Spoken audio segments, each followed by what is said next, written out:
What's up? Welcome back to another video. It's been a few weeks since I did anything on the old girl, so I'll update you on a bit of progress. Had to cut the old tubs higher, they weren't low enough, so someone's coming in hopefully Tuesday, weld this up. Got the subframe back in, all pretty, well, not pretty, still dirty as, but all the new bushes, everything's tight, ready to go. New handbrake cables, nice and tight as well. I'm stoked with these. You can definitely tell the difference in the car just with it sitting on the hoist. But yeah, I have to put the wheels on now, and we're gonna flip the car so I can pull the front off and get the motor and stuff out. So yeah, I'll put it down, put some wheels on, wait for my workmate to show up, turn the car around, and then we'll jump into it. Hello! Now, surely what? Hey, surely time to get Nah, off camera, I've been taking off all the dumb shit that you guys don't want to watch and draining all the fluids. So now we've got a hood off. I'm going to set you up somewhere so I can keep playing music, because I don't like working with no music, and time-lapse removing some shit and getting close as we can to getting this out today before I have to go home. So I'm going to set you up somewhere now. Enjoy.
This is where the car's at now. Camera shut off the time lapse and I didn't realise and put it back on, but I'll make sure I get the rest of it from here, because this is where it starts to get interesting, you know, disconnecting everything and pulling the engine out this way. So at least we made a bit of progress today. All the other boys are going to pack up, so I'm going to pack up now as well, but we'll pick up from wherever this left off. So see you whenever I see you. So just going from where we left off, we need to get all the main bits out from around the engine, and then I need to work out how much loom I need to pull off to pull this motor out. Obviously also the automatic shifter in there needs to come out, and then all the mounts, and hopefully we should be able to pull this whole thing forward out the front and get rid of her.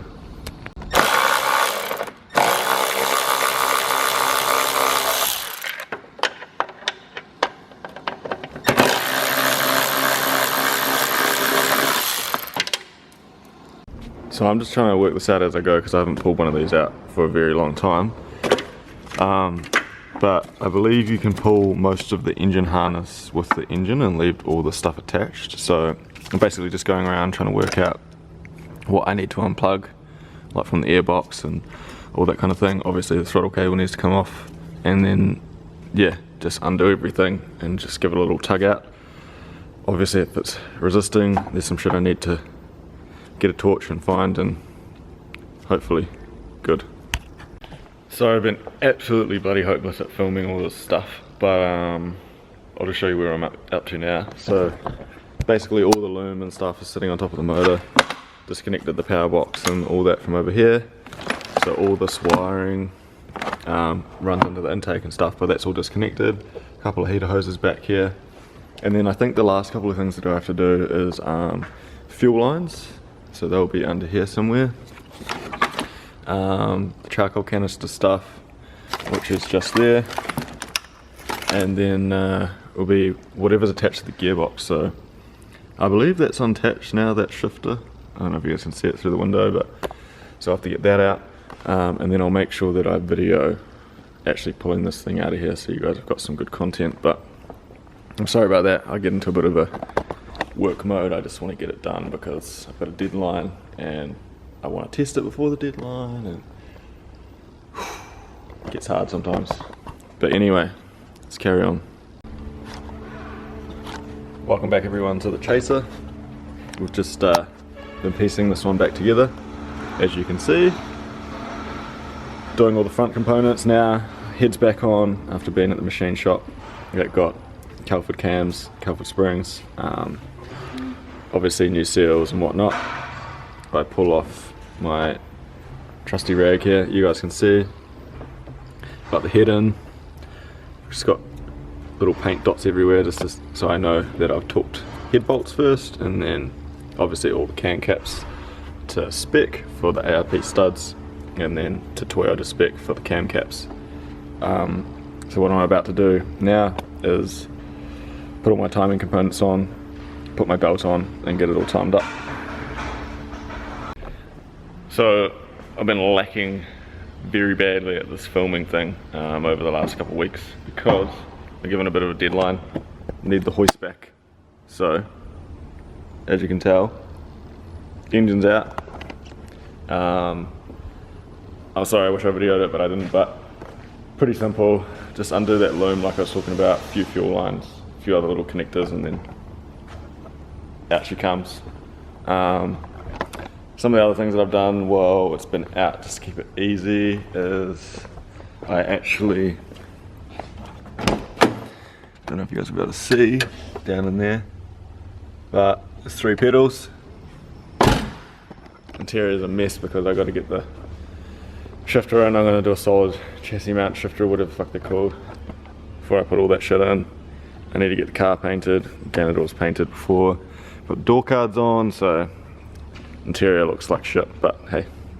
One of the other things that we did was I did E46 arm conversion. You can see down there, brand new tie rod ends, brand new rack ends, brand new tie rod ends, Condor speed shop bushes back here for the conversion, brand new engine mounts with Condor speed shop motor mount risers, just to get the sump a little bit higher off the ground. And yeah, basically that's it. So I'm gonna put the M54 into that, so I'll make sure I set the camera up and it's got a time lapse me sliding it in there. I don't have wiring loom or anything like that yet. I need to get that done, so it'll just be whatever I've filmed up to now and putting the engine in the hole. So part of this M54 swap is you got to take your M52 engine arm brackets, put them on there like that, and then that one on that side, and also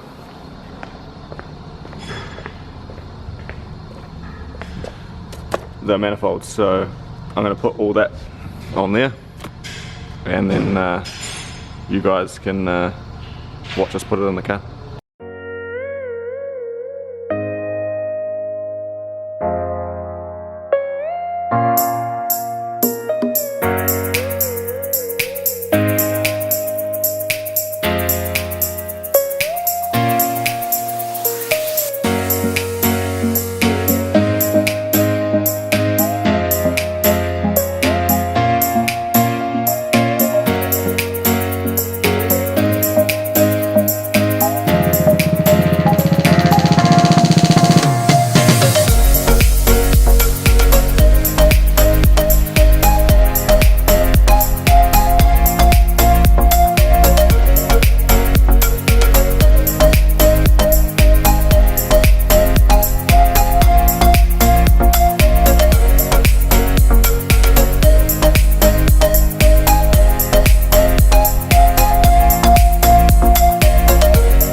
yo, looking back on these clips, I realised I didn't do an outro.